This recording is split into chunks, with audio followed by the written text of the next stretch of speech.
ვინ აღმოჩნდება მიხეილ ყაველაშვილის მიერ შეწყალებულების სიაში ეს დაახლოებით 2 კვირაში გაირკვევა.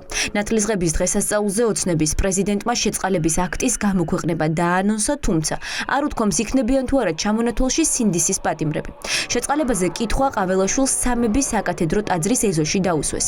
იქ, სადაც ოცნების გუნდი საშობაო ლიტურგიაზე იყო მისული. რა კრიტერიუმებით აპირებს პატიმრების შერჩევას, ეს უცნობია. შეწყალებაზეც რამ გითხრათ, ბატონო მიხეილ? ნათლისღება შეიწყალებს ბატონო მიხეილ? სინდისის პატიმრებზე საუბრისას ყაველაშვილზე და ივანიშვილის გუნდის სხვა წევრებზე ბევრად მეტი თქვა ახალქალაქის, კუმურდოს და კარის მიტროპოლიტმა. სინოდის წევრმა მიანიშნა, რომ ციხეში გამომწყდეული ხალხი პოლიტიკური ნიშნით დაატყოვეს და პირდაპირ თქვა, რომ დროა ხელისუფლებამ მათ ციხის კარი გაუღოს. ჩემი პოზიცია ეს არის, რომ საერთოდ ადამიანს ლაპარაკის უფლება უნდა კონდეს ამ ქვეყანაში და სამართლებრივ ქვეყანაში უნდა ცხოვრობდეს და დარღვევებიც უნდა რა თქმა უნდა აღიკვეცოს. პატრიარქმა ერთხელ თქვა, რომ საერთოდ ციხე არ უნდა იყოსო, არ უნდა არსებობდესო და რა ვიცი, ჩემი პოზიციაც ეს არის პირადად, რომ რა თქმა უნდა შეიძლება ადამიანი დანაშაულისთვის აისაჯოს, მაგრამ ამას ყველაფერს აქვს თავის საზღვრები და ის რაც დღეს ხდება ჩვენს ქვეყანაში მგონი გადაჭარბებულია. ჩემი აზრი არის, რომ ასეთ შემთხვევებში ხელისუფლებას, მოქმედ ხელისუფლებას შვენის ამ მოწყალების გამოვლინება. მაშინაც კი თუ ეს მოწყალება მისთვის რაღაც საფრთხის შემცველია. აი მაინც უნდა გააკეთონ. ოცნებას პოლიტიკური ტყვეების გათავისუფლების მოთხოვნით დღეს კიდევ ერთმა სასულიერო პირმა მიმართა. განცხადება დმანისისა და აგარაკ ტაშირის ეპისკოპოსმა ზენონ იარაჯულმა გაავრცელა. სივრგულა წერილების წერის ნაცვლად უმჯობესია შობის ღამეს მაინც იმ ადამიანების გულში ჩავიხედოთ, ვისაც სიცოცხლე და ცხოვრება გაუმწარეს მხოლოდ იმიტომ, რომ კონსტიტუციურ წესრიგში ქვეყნის დარჩენას მოითხოვენ. დღეს ქრისტეშობაა და არა რომელიმე სახის ხელისუფლების, მოკვდავის, კულტის ან მორალისტობის დღესასწაული. ქრისტეშობა ნამდვილი თანმდაბლობისა და სრულყოფილი ადამიანობის დღესასწაულია. თუ ადამიანის ჩაგროზე თვალს ხუჭავ და მით უარესი, სადღაც გულის სიღრმეში ამბობ, იმსახურებენ, რა ფასი აქვს შენ სიტყვას. ადამიანის გულსა და გონებაში ის როგორ შეაღწევს. ოდესმე ხომ უნდა დასრულდეს ეს უსიცოცხლოების სიმბოლო, სიყალბე. ეს არ არის პირველი შემთხვევა, როდესაც უმაღლესი იერარქიის მღვდელმთავრები ხელისუფლებას სინდისის პატიმრების და უკანონო ტყვეობაში მყოფი ჟურნალისტის გათავისუფლების თხოვნით მიმართავენ. მინიმუმ 3-ჯერ ასეთი ტიპის კომუნიკაცია წმინდა სინოდის წევრებს და კობახიძის მთავრობას შორის დაადასტურა ანდრია ჯაღმაიძემ. თუმცა დღეს ოცნებაში სასულიერო პირებისთვის პასუხისგაცემის ნაცვლად ისევ დასავლეთს ლანძღავდნენ. ყველა სასჯელი არის თანაზომიერება, სასჯელის თანაზომიერებას განსაზღვრავს საქართველოს დამოუკიდებელი მართლმსაჯულება და მართლმსაჯულებამ თავისი სიტყვა თქვა.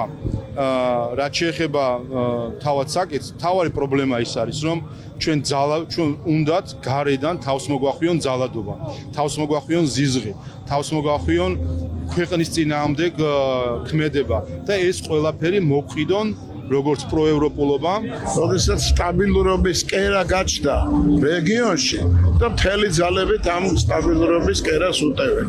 არ შეიძლება ამაში ჩაერთო, არ გაანალიზო, ვის ჭირდება ეს და მხოლოდ იმაზე იყო საუბარი, რომ მოწყალება რაღაცა სინანულის გარეშე იყოს ერთადერთი მამოძრავებელი ჩვენი საზოგადოებისათვის. და მოინანიონ უნდა აღიარონ ეს არის წინაპირობა. არ მინდა მე ესეთი კონკრეტული საუბარი. საპატრიარქოს გააქტიურებას სინდისის პატიმარი ვეფხია კასრაძე დღეს ციხის საქმიდან გამოეხმაურა. ჯგუფური მოქმედების ორგანიზებაში მსჯავრდებული პირველებისთვის მიცემულ სატელეფონო ინტერვიუში ამბობს, რომ შეწყალების შემთხვევაშიც კი არაპირებს ბრძოლის შეწყვეტას და მზად არის საკუთარი ქვეყნის სიყვარულისთვის ციხეში კიდევ წლობით იჯდეს.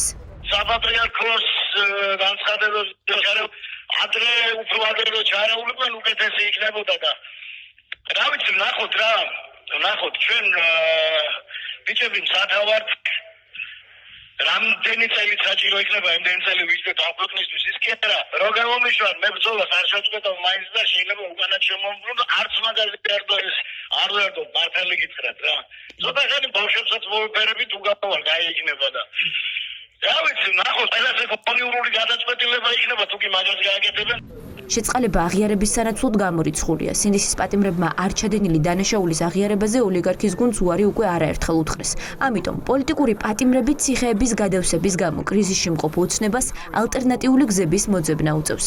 საპატრიარქოს გააქტიურება სინდისის პატიმრების მშობლებისთვის უკან დასახევად ნიადაგის მომზადებას გავს. საპატრიარქოს მინდა კითხვა დაუსვა შარშან დეკემბერში 10 დღეს სისხლს რო ადენდნენ და სახეს ულეწავდნენ ახალგაზრდებს და ხალხს და საზოგადოებას. თელმა საქართველომ გაიგო საბას ხვიტარიძე როგორ აწამეს.